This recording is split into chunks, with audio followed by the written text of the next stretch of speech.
Tradición, orgullo, pasión. Cillar de Silos, una bodega, una familia. Se acabó. 2 semanas después de que el Ministerio de Industria nos avanzara un acuerdo con Vestas que nunca fue tal, el Gobierno central da por hecho que ha llegado el momento del cierre de la fábrica de Villadangos. Era una decisión cantada a pesar de los esfuerzos de trabajadores, sindicatos y administraciones. Ahora esas mismas administraciones deben intensificar la búsqueda de un nuevo inversor que sustituya a la multinacional danesa. Bienvenidos.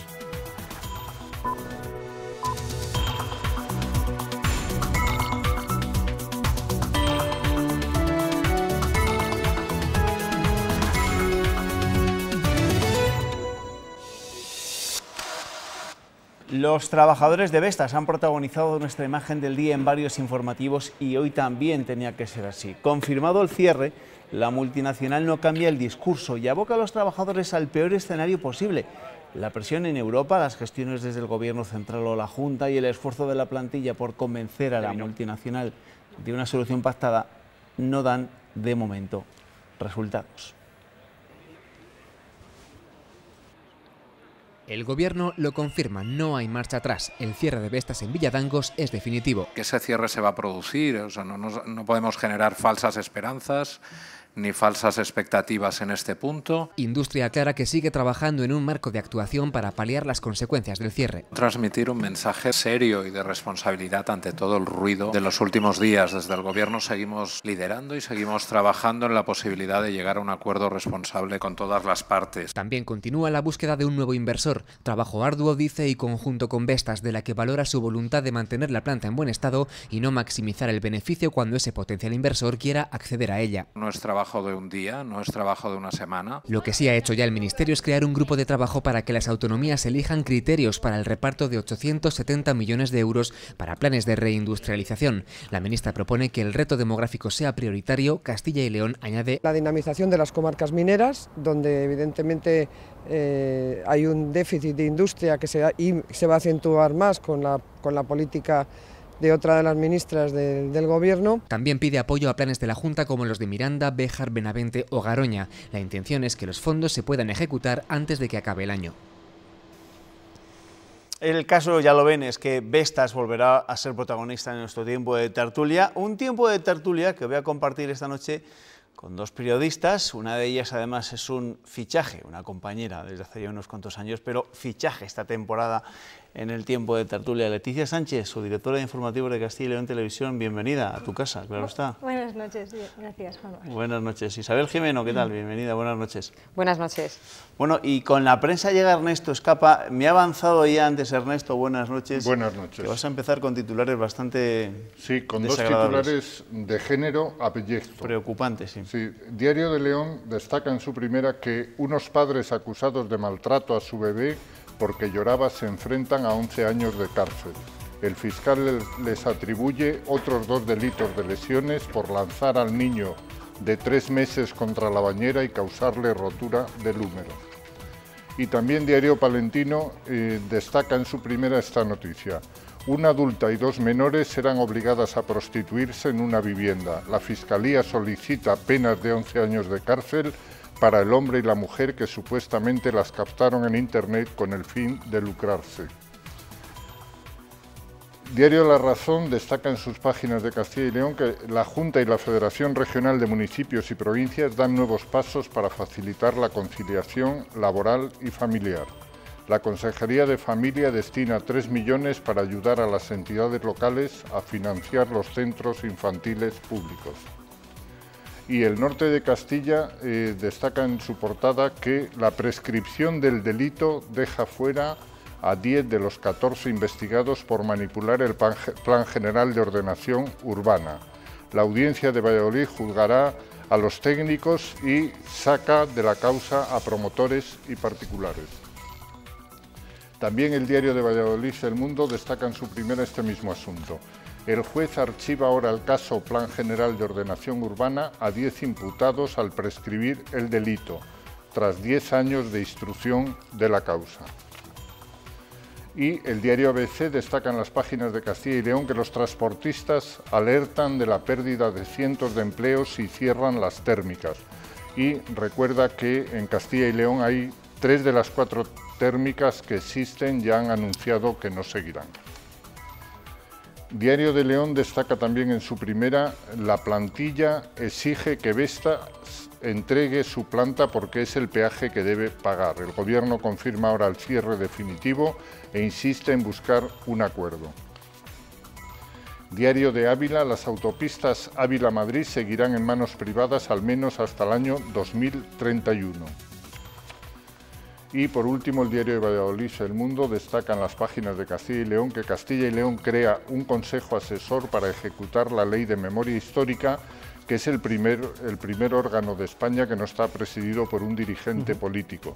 En el caso del Consejo de Castilla y León, es el exsecretario general de Comisiones Obreras, Ángel Hernández, el que ha sido elegido por unanimidad para liderarlo.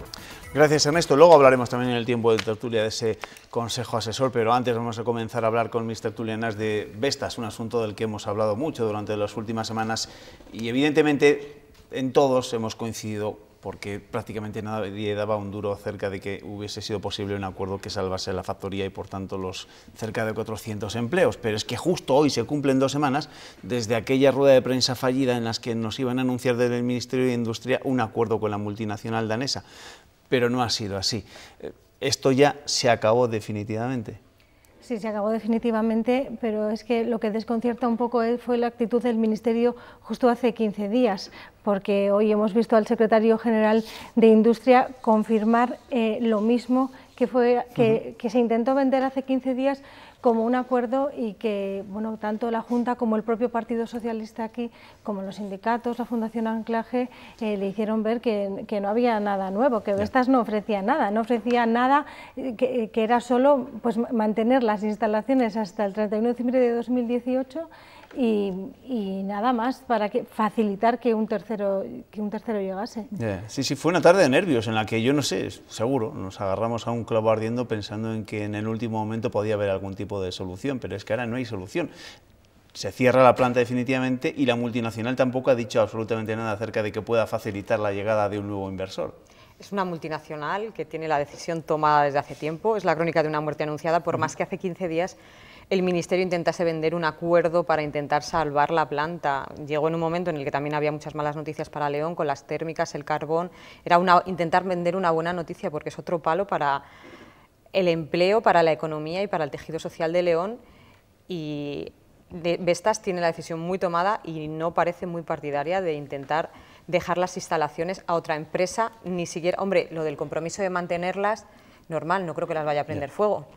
Esto es la crónica de una muerte anunciada, pero Ernesto, no es la crónica de una solución anunciada, ni muchísimo menos. No, y yo creo que además lo único que no aparece en el horizonte es la solución. Es decir, esa reutilización de las instalaciones para otra industria, pues parece en principio también complicada. Muy complicada. Y es que además las posturas están súper distantes. O sea, lo que ofrece la empresa y lo que en principio los trabajadores estarían dispuestos a empezar a negociar son unas posiciones súper alejadas. En cuanto la empresa ofrece que el ERE deje fuera a los mayores de 61 años, pero los trabajadores hablan de 54 años. Las indemnizaciones por despido vamos de 33 días hasta 87. Y lo peor de todo es que la empresa ha puesto ayer una fecha, que es el 10 de octubre, para llegar a materializar un acuerdo, con lo cual que no está sirviendo de nada la presión que se está ejerciendo, tanto el que se ha hecho en Bruselas por las autoridades y también por los sindicatos. Y luego llama un poco la atención las declaraciones. Hoy hemos escuchado al secretario general de Industria, pero ayer escuchábamos en el Senado a la ministra de Industria, que decía, palabras textuales, bueno, estamos en el buen camino de llegar a un acuerdo. Choca un poco esas declaraciones de ayer con lo lo que hemos escuchado hoy. Entonces yo creo que eso no ayuda, porque al final no le estamos trasladando a Vestas, no le está trasladando unas declaraciones tan contundentes como las que sí que escuchamos en Castilla y León. El Ministerio no ofrece esas declaraciones, es verdad que no se han querido cargar las tintas un poco por mantener la unidad de acción, porque efectivamente si se rompe ya no hay nada que hacer, pero no sé, el papel del Ministerio no está siendo todo lo de presión que se podría ejercer a la multinacional, que al final es la que podría, el Gobierno es el que podría ponerle un poco más contra las cuerdas a lo mejor. Pues de momento todas esas presiones que se han podido ejercer no han servido absolutamente de nada y la multinacional no da su brazo a torcer, cierra y encima no contribuye o no colabora a dar alguna solución al futuro industrial de León. Un futuro que cada vez está más complicado, ¿no? Porque lo de Vestas se suma a las malas noticias que está recibiendo esta provincia, el carbón que tiene ya sus días contados y las térmicas que todavía no lo sabemos, pero que también tiene un futuro más que incierto, ¿no? La próxima semana, de hecho, hay un pleno en las Cortes y el Partido Popular volverá a pedir el apoyo de la Cámara para la defensa de las centrales térmicas. En ese mismo pleno, los populares quieren reclamar al Ejecutivo Central que los asuntos de financiación autonómica no se negocien en reuniones bilaterales, sino que se lleven a los foros en los que están presentes todas las comunidades autónomas. Esto es absolutamente inaceptable. Todos los acuerdos en materia de financiación autonómica deben adoptarse única y exclusivamente en el seno del Consejo de Política Fiscal y Financiera, donde todas las comunidades autónomas, lógicamente las de régimen común, ofrecerán sus propuestas. Bueno, y os pregunto, ¿y creéis que esto va a ser así? ¿O que desde el Gobierno central se van a mantener esas reuniones bilaterales y esos acuerdos entre determinadas comunidades con determinadas comunidades autónomas de espalda a otras comunidades autónomas? Ha ocurrido siempre y creo que esta vez va a ocurrir con más frecuencia y con mayor intensidad y con más dinero de por medio, sobre todo con ciertas comunidades, porque es el alquiler que está pagando Sánchez por la Moncloa. Pactó con una serie de partidos, no tiene mayoría. Él quiere intentar apurar la legislatura al máximo y necesita unos apoyos que está intentando conseguir por esa vía. Y eso no nos beneficia a Castilla y León, que no podemos presionar por esa vía. Nunca se ha hecho desde Castilla y León presionar por esa vía de los encuentros bilaterales, pero esa no es la solución, porque todas las comunidades, ahí lo dice la Constitución, todos somos iguales. Y creo que eso debería tenerse en cuenta. Por cierto, que todavía no está cerrado el encuentro de Pedro Sánchez con Juan Vicente Herrera, ¿no? No está cerrado ese encuentro y se ha reunido esta tarde en el Palacio de la Moncloa con Ximo Puig. Sabemos que el 15 de octubre se reúne con el presidente de Castilla-La Mancha. Por cierto, el presidente de Castilla-La Mancha, también el presidente de Extremadura, no solo esto que hemos escuchado en el Partido Popular, son voces dentro del propio Partido Socialista que le han dicho, estoy segura que también el presidente de Asturias, que no comparten estas negociaciones bilaterales. Pero bueno, hablando de esta misma tarde, de hace apenas 2 horas y media, la reunión con Ximo Puig, él le ha ofrecido que en los presupuestos generales del Estado habrá un 10% de inversiones para la Comunidad Valenciana. A Valencia también le interesa lo que se está negociando con Cataluña, esa refinanciación de la deuda a corto, porque es otra de las comunidades que también eso le vendría bien, con lo cual, y hemos visto todas las reuniones que el presidente del Gobierno ha tenido con las comunidades autónomas, le ha ido ofreciendo a cada una, decía la consejera Pilar del Olmo, que claro, eso tiene un doble juego, porque no sabes cómo medir si lo que te va a ofrecer a ti es suficiente o lo que le ha ofrecido al otro es más que lo que te ha ofrecido a ti. Ximo Puig ha dicho en la rueda de prensa que Sánchez le ha asegurado que va a haber en los presupuestos medidas para las comunidades infrafinanciadas, pero ahí está el discurso de que se entiende por qué comunidades están infrafinanciadas y cuáles no. ¿Y en qué presupuestos? Claro. ¿Y en qué presupuestos? Bueno, también le ha dicho que ha dicho pues, al salir que está convencido de que Sánchez no quiere un adelanto electoral y que está seguro de que puede aprobar los presupuestos. Lo veo muy complicado que se aprueben los presupuestos tal y como está la cosa, y más según se está caldeando con Cataluña. Luego iremos, qué ganas tenéis de ir a Cataluña, pero tiempo tendremos de ir a Cataluña, por supuesto, porque hoy también toca hablar del desafío independentistas, pero será más adelante, porque seguimos con asuntos más cercanos. El PP anunciaba esta misma semana que llevará a los ayuntamientos mociones para defender que gobierne la lista más votada. Hoy la secretaria de Organización del PSOE regional ha pedido al presidente del PP que se olviden de esa propuesta, que la retiren, y es que Ana Sánchez le enviará una carta a Pablo Casado para informarle de la moción de censura en el Ayuntamiento leonés de Chozas de Abajo, una moción que, según ellos, contradice a la iniciativa de los populares. La carencia de pudor es tal que no les preocupa ni tan siquiera que la moción de censura que presentan haya sido presuntamente urdida en el marco de la trama enredadera. Y esto, desde luego, entendemos que Pablo Casado tiene que conocerlo, porque una de dos, o llama al orden al señor Mañueco, que tampoco desconocemos ni conocemos si la autorizó o no, o retiran la moción, porque desde luego es contradictorio. Bueno, pues intenta Ana Sánchez sacar tajada de esa propuesta del Partido Popular pidiendo que retiren esa moción. No sé si es esa moción de censura. No sé si es exactamente el caso lo que pretende el Partido Popular con esas mociones, ¿no? Porque no se hablan tanto de mociones de censura posteriores, sino previas a que se elija definitivamente al alcalde de un municipio. Sobre el recorrido que pueda tener esa iniciativa del Partido Popular, ¿creéis que de verdad va a ser posible, se va a poder sacar adelante? ¿Se van a poner de acuerdo todos los partidos para que gobierne la lista más votada? Lo veo muy complicado y más con el escenario electoral que hay ahora. Quizá hace 7 años, cuando no había tanto partido emergente, igual sí que hubiese sido más posible. Y cuando había opciones de alguna mayoría absoluta. Claro, había alguna opción de alguna mayoría absoluta o era muy complicado. Siempre hay fuerzas minoritarias, sobre todo en las elecciones municipales, en los pueblos, en las ciudades, que tienen su cuota.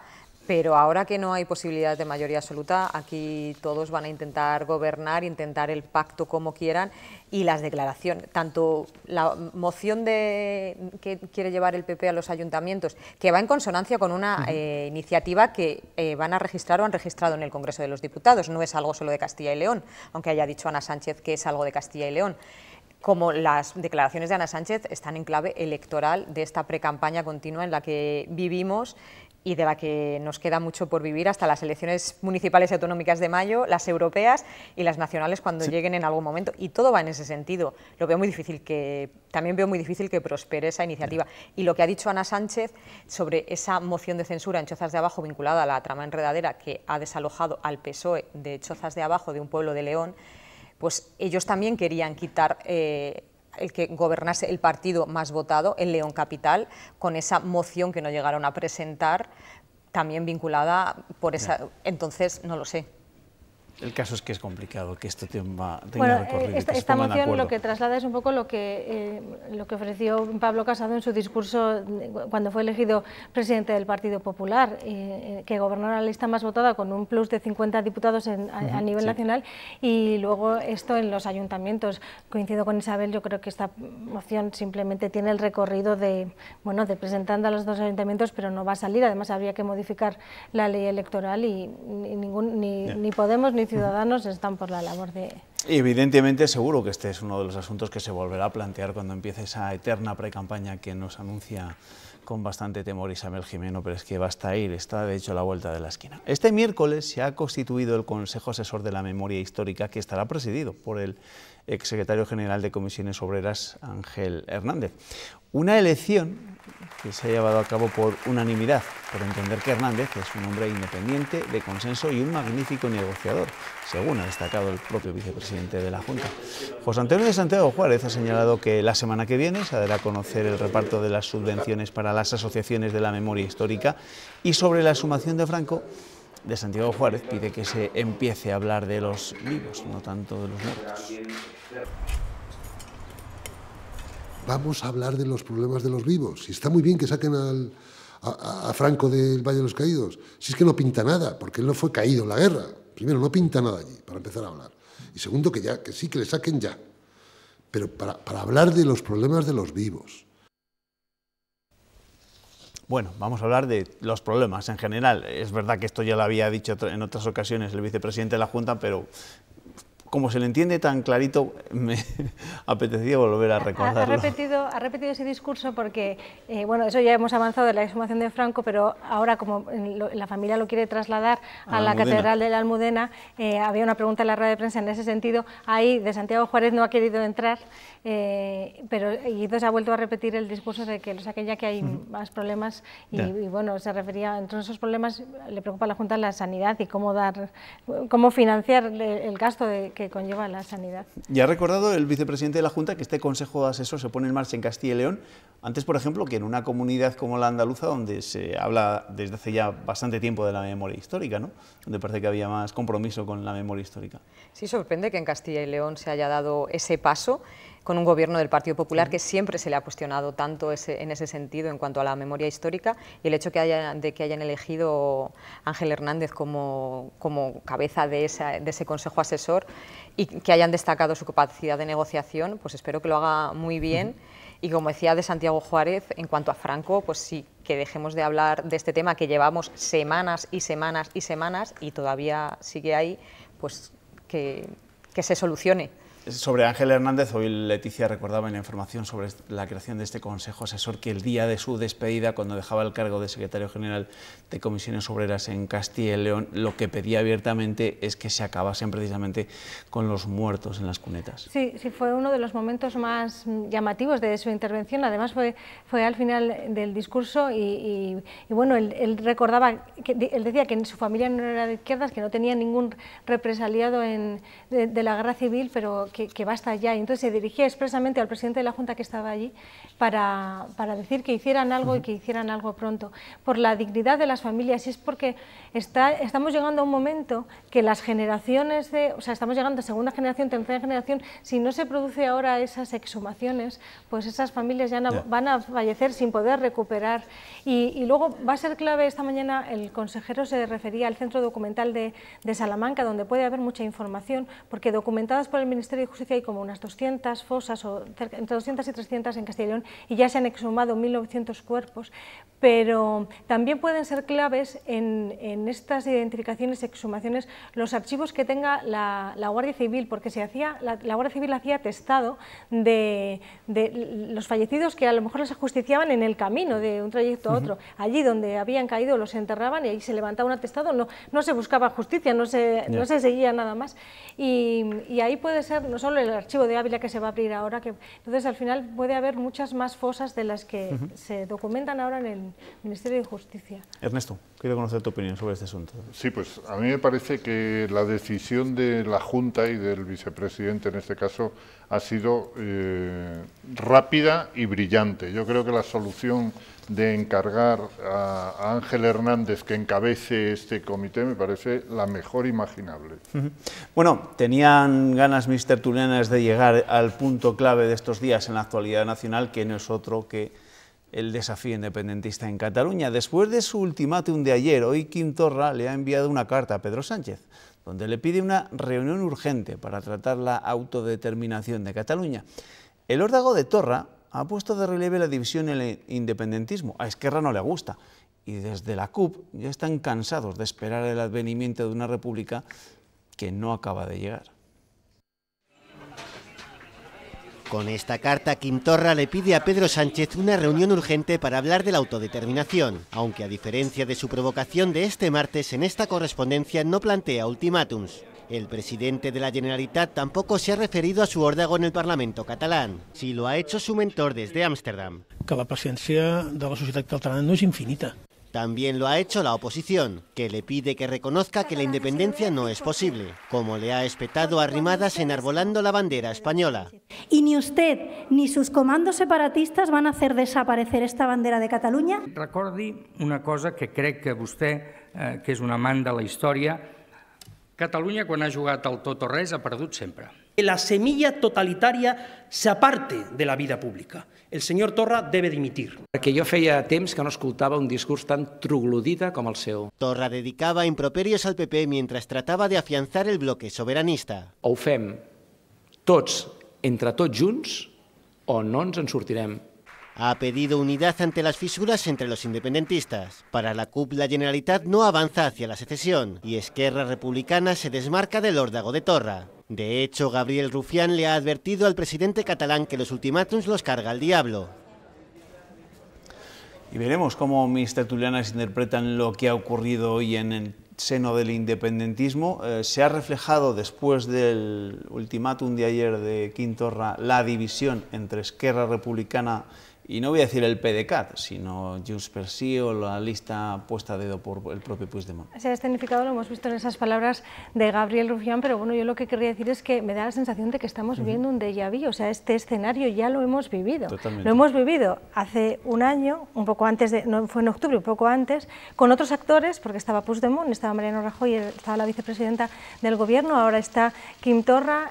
Ayer cuando salía la ministra Celaá a comparecer, yo vivía este guión, es exactamente el mismo. Decía, es totalmente cierto. Y Hay alguna emisora que ha comparado, de hecho, los discursos de Celaá con los discursos de Méndez de Vigo respondiendo a los independentistas, y eran tal cual, calcados. Sí. Yo lo que no entiendo es, efectivamente, el Gobierno de Sánchez vio una vía, y a lo mejor podía haber visto de diálogo, pero es que al final los independentistas son insaciables, o sea, no se conforman con nada.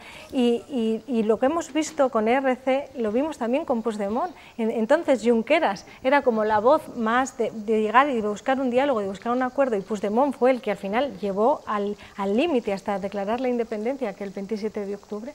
Y ahora lo estamos viendo igual.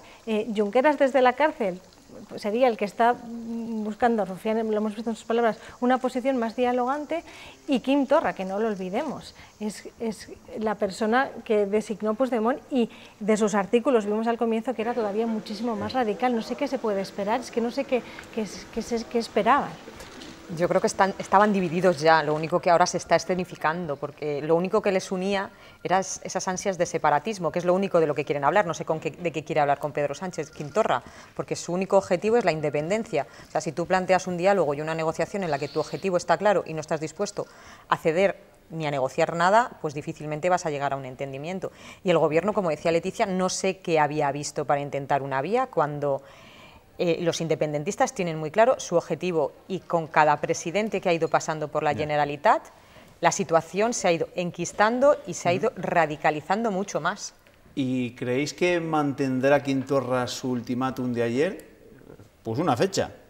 Como Pedro Sánchez no hable o no plantee un referéndum antes de noviembre, que se olvide de nuestro apoyo. Bueno, lo ha mantenido, porque la carta de hoy... Sí, bueno, pero ya no habla de ultimátum, ya utilizan quizá otro tipo de discurso más amable y demás.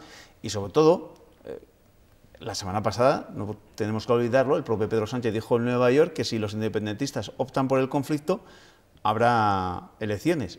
Y parece claro que los independentistas están optando por el conflicto, ¿o no?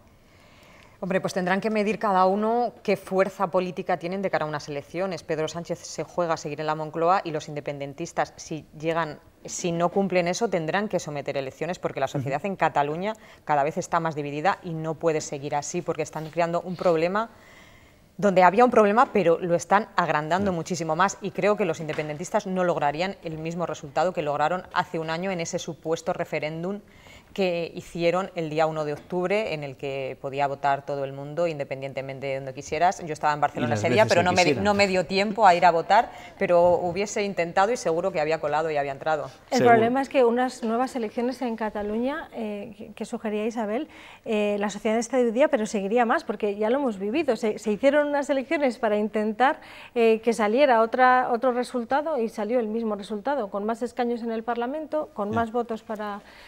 Yo creo que la sociedad empieza a estar un poco saturada, porque es que llevamos con esta situación desde el año 2012, que Artur Mas fue a hablar con Mariano Rajoy para que tuviera una financiación, bueno, como el cupo vasco, una financiación similar al cupo vasco, y fue cuando Rajoy le dijo que no. Claro, en 2012. Pero ¿no creéis que toda esta teatralización en torno al 1 de octubre ha conseguido, entre otras cosas, que no haya prácticamente noticia de la detención del presidente de la Diputación de Lérida, ¿no? Eso es. Es decir, eso se ha apagado absolutamente. También vinculado con el 3% o las mordidas que se llevaban los de Convergencia.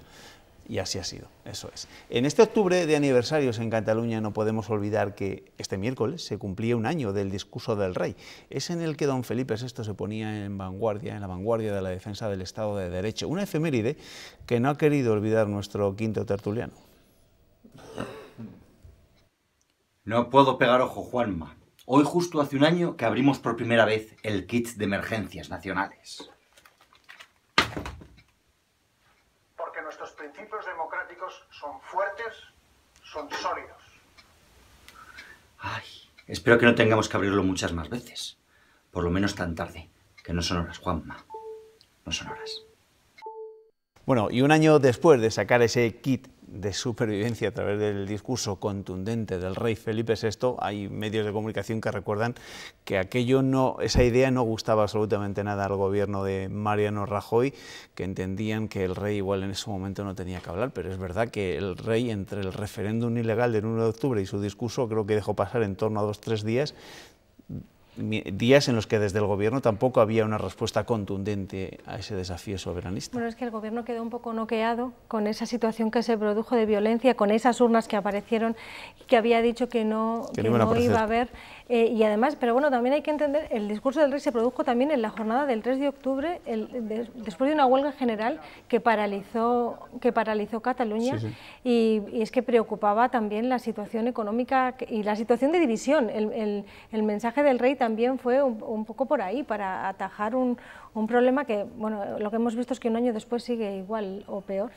Es el jefe del Estado y ejerció su papel, aunque normalmente no le veamos en esta actitud, creo que ejerció su papel en un momento muy complicado de los que ha vivido España en los últimos tiempos, e intentó decir a los separatistas, no tenéis todo a vuestro favor, pese a que el gobierno haya quedado, como ha dicho Leticia, quedase muy tocado por la intervención que tuvieron que llevar a cabo la policía y la Guardia Civil, todas esas imágenes falsas que propagaron las redes sociales, en las que no todas las cargas fueron cargas realmente, y yo creo que el rey actuó dentro de su papel y fue un día muy importante para él y para los españoles. Ese día 3 de octubre el rey se hizo mayor de edad, por así decirlo, entre comillas, ¿no? Sí, porque le tocó abordar un papel similar al de su padre en la noche del 23F. Le tocó hacerse mayor de edad por esas circunstancias y efectivamente porque había una serie de asuntos concatenados que iban agravando toda la situación. Sí, sí. Yo estuve hace una semana en Segovia compartiendo una charla con Araceli Mangas, que es experta en Derecho Comunitario, en Derecho Internacional, Premio Castilla y León de Ciencias Sociales 2017, y ella señalaba que la solución a este proceso requería haber intervenido con el 155 cuando Artur Mas hizo el primer anuncio de hoja de ruta, aquella hoja de ruta. En el 2014. En aquel mismo momento tenía que haberse aplicado el 155. Ayer también lo recordaba el expresidente del gobierno, Felipe González, ¿no? Que quizá se crecieron cuando el 9 de noviembre de 2014 precisamente los independentistas hicieron un referéndum que desde aquí o desde el resto del Estado se consideró de pacotilla, pero que permitió al propio Artur Mas salir en rueda de prensa, dar sus datos, etcétera, etcétera, etcétera. Rodrigo Rato entrará en la cárcel. Esta mañana el Supremo ratificaba su pena de 4 años y medio por el juicio de las tarjetas Black. El Supremo ha desestimado el recurso del expresidente de Bankia contra la condena de la Audiencia Nacional, que le consideró culpable de un delito continuado de apropiación indebida por el gasto opaco con tarjetas de crédito de la entidad. La misma suerte, por cierto, la misma suerte que Rato la correrá el leonés José Antonio Moral Santín, es vicepresidente de Caja Madrid. Claro, con tanto lío como tenemos últimamente, donde se están sucediendo los acontecimientos, nos habíamos olvidado de esto. Efectivamente. Pero ahí está. Este es un asunto que no ha prescrito. No. Ahí está el caso, ¿no? Te lo digo porque como todos los asuntos van prescribiendo en las audiencias de Castilla y León, es decir, en la de León, en la de Valladolid, todo prescribe. Pero bueno, vuelven a ser noticia. El presidente de la Junta, Juan Vicente Herrera, ha inaugurado en Burgos el Congreso Nacional de Farmacia. 1.400 profesionales se darán cita hasta el viernes en estas jornadas. En la inauguración se recordaron los avances del sector y la situación de estos profesionales en la comunidad. Más del 25% de las farmacias de viabilidad comprometida en España están en Castilla y León y la mitad de las farmacias de nuestra región están en municipios de menos de 5.000 habitantes. Por eso es fundamental que la gestión de este servicio sea el adecuado. 1.000 millones de euros en Castilla y León cada año, incluyendo la farmacia hospitalaria, obligan hoy a reiterar la urgencia y la necesidad de que pronto contemos en el sistema autonómico con un nuevo modelo de financiación. Sin embargo, el de la farmacia es un sector caracterizado por los avances en los últimos años y el control de las redes. Ante la llegada de nuevos actores, de plataformas de Internet, tenemos que actuar en bloque.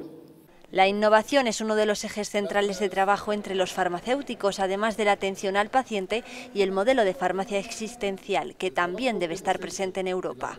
Liderando una solución global y desde la distribución y para todos, estaremos protegiendo un sistema que es único. Entre los retos del sector está el de la venta de medicamentos falsos. A partir del año que viene, las farmacias españolas dispondrán de un sistema para detectarlos. Un suceso de última hora. Antes de despedir a mis tertulianas, ha fallecido el motorista en un accidente de tráfico en la Nacional 601 a la altura del cruce de Hornillos de Eresma, en Valladolid. Un motorista que ha fallecido, ya les cuento. Leticia, gracias. A vosotros. Te hemos tratado bien, ¿no? Sí, muy bien. No te quejes. Isabel, nos vemos, ¿eh? Hasta la próxima. Ernesto. Hasta mañana. Hasta mañana, no, que mañana viene Jorge Francés, que el servidor tiene un vuelo en Burgos. A ustedes les despido, pero solo un momento. Publicidad y enseguida tenemos que hablar con nuestra entrevista. Vamos a hablar de Caja Rural de Zamora. Hasta ahora.